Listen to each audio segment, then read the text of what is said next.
What's good, guys? Welcome to another video. It's Finance Matt here, and what we're just going to do today, we're just going to run through a really quick video on just some key steps if you want to achieve financial freedom. Uh, these are steps that I've been following myself since I was probably best part of 17, and I've amassed a small kind of egg, if you want to speak, of money which I've invested, and I've got emergency funds and etc. And I just want to pass on what I've learned through reading and through videos online into a really condensed video, into something that you can take away and you can apply to yourself to make your quality of life actually better as you get into your 50s, 60s. So without further ado, let's just get into it. Firstly, what people don't understand is they think about money, money, money, but you've got to get the mental aspect of things. As we can see here, I believe that financial freedom will be a product of your decisions. That's simple, right? That is facts. If you don't make the right decisions, you're not going to get the right results from it, and you'll make the bad decisions that will actually send you backwards rather than forwards.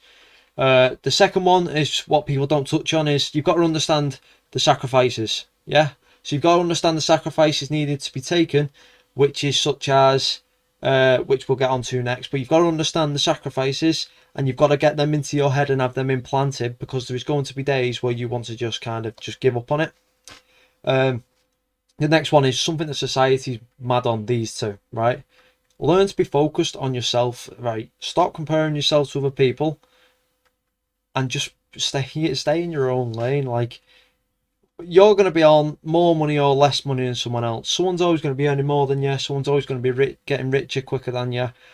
Someone's always going to come from a better background. Someone's always going to have a lucky break or stuff like that. So just focus on yourself. Focus on bettering you. It's you against you and no one else. Next, this sounds really waffly, but don't try and impress others.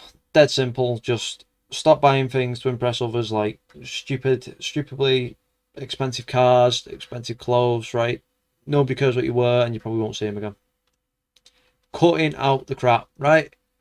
How many times do you go out in a week and you pick up a McDonald's or, something from the shop to eat, or a pizza, and, it costs you £10, £15, right? Do that 4 times a week, £60 a week. Yeah?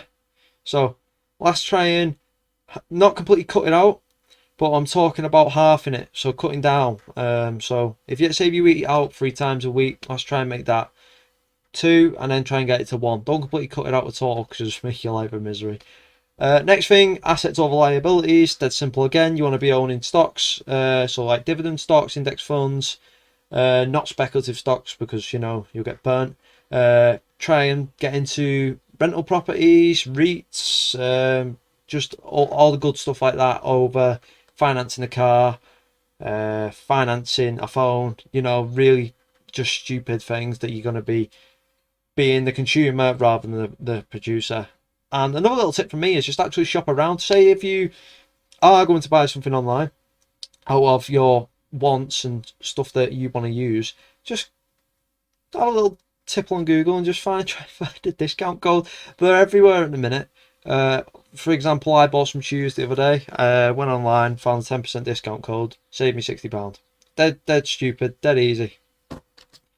Next, this is the big bit now. So the rule of a budget, right? This budget needs to be set in stone. You need to know exactly what's coming in and exactly what's coming out. So what you want to do, you want to get your income first, how much you earn in however many different sources you have. Find that number. You need to work out what's going out a month. So that could be your Spotify, it could be your phone bill, it could be fuel for your car insurance, a mortgage, rent, anything like that, right? So you've got that number. Now what you need to do is your income and your expenses. Get your income number, get your expenses number, subtract your expenses number from your income number, and that's how you'll find the leftover amount, which will be your disposable income. What you want to do with that is divide it between your wants, your income producing assets, and your rainy day money. So basically investments, wants, and money for if something goes peak down. The ratios on that can kind of just vary, But what I would say is, if you want to really get quicker, they get to it quicker and be able to get to a good financial position quicker, tweak the last two to the higher stage. So I usually go 40% 40% of mine will go into income producing assets, primarily the S&P 500 index fund and some single stocks. After that will be 40% into some rainy day money. That's just an emergency fund for in case something happens to, say, my car or my family, and we just need to, ride it out. And then you've got to live a little, so you've always got to have a little portion that you're going to keep to yourself and, treat yourself with, because at the end of the day, you are working hard. The next thing, right? Consistency rules. Leave it at that. Consistency rules. It's okay saying you're going to do X, Y, and Z. If you only do X, Y, and Z for 3 weeks, it's pointless, isn't it? Because you're just going up in that spiral.